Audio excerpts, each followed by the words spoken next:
তখন আলোচনাটা এরকম হলো যে এমন একটা কোনো ডিসিশন রাষ্ট্রপতির সাথে যেটা সেনাপ্রধান নিয়ে আসবে, আপনাদের পলিটিক্যাল নেতাদের সেটা হয়তো আপনারা গ্রহণ নাও করতে পারেন। So let's go and decide and talk out face to face and whatever is the outcome let us be the acceptance of all.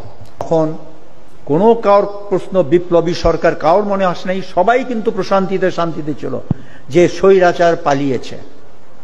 তো যাই হোক, আমার আজকে বক্তব্যের মধ্যে একটা আমি বলতে চাই, যেটা আমরা যারা রিটায়ার্ড অফিসাররা, Mirpur DSS basically leading role, রাও অনেক রোল প্লে করেছে এখানে, যে আমরা যেই আমাদের যতখানি অংশগ্রহণ ছিল, it had a tremendous significance, যেই সিগনিফিক্যান্স আজও পর্যন্ত the nation has not recognised.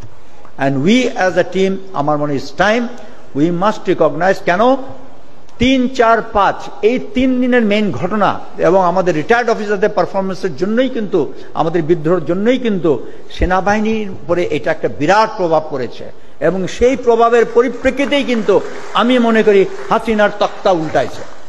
তো আমাদের এই স্বীকৃতি অবশ্যই দিতে হবে।